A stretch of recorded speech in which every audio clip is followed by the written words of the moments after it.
Hi friends, అందరికీ నమస్కారం. Welcome to mom and me vlogs.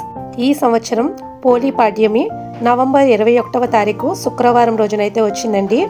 పాడ్యమి తిథి నవంబర్ 20 ఉదయం 10:30 ప్రారంభమై నవంబర్ 21 మధ్యాహ్నం 12:45 వరకు అయితే ఉంటుంది.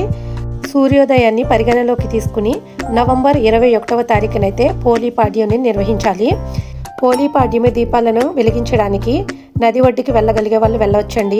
లేని వారు ఈ విధంగా ఇంటిలోనే సింపుల్గా అయితే చేసుకోవచ్చు.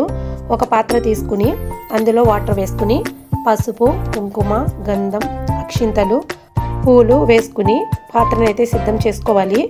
బయట తులసి మొక్క దగ్గర వినాయకుడిని చేసుకుని తులసి మొక్క దగ్గర ఉంచి పూజ పూర్తి చేసుకోవాలండి. దీని తర్వాత అయితే అరటి డొప్పలు లేదా కొబ్బరి చిప్పలు ఈ విధంగా నీటిలో తేలేటటువంటివి మనకి అందుబాటులో ఉన్న వాటిలో అయితే ఈ దీపాలను వెలిగించుకోవచ్చు. పువ్వొత్తులు తీసుకుని ఈ విధంగా 2 కొబ్బరి చిప్పల్లో 2 ఒత్తులు ఉంచి ఈ విధంగా అయితే దీపారాధన చేసుకుని నీటిలో అయితే వదులుకోవాలండి. కార్తీక మాసం నెల రోజులు ఈ దీపాలను వదులుకునేవారు ఈ విధంగా 2 ఒత్తులు వెలిగించుకుని అయితే దీపారాధన చేసుకోవచ్చు.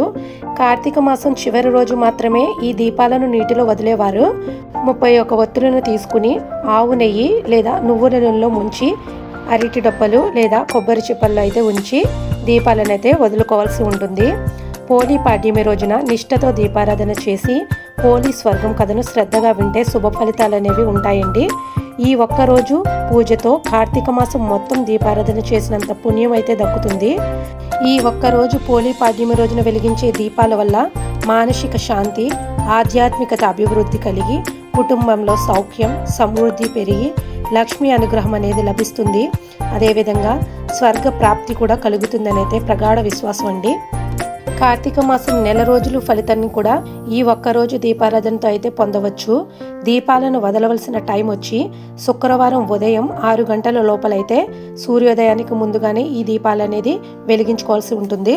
మా వీడియోస్ మీకు నచ్చినట్లయితే ప్లీజ్ లైక్ చేసి సబ్స్క్రైబ్ చేసుకోండి. Thanks for watching.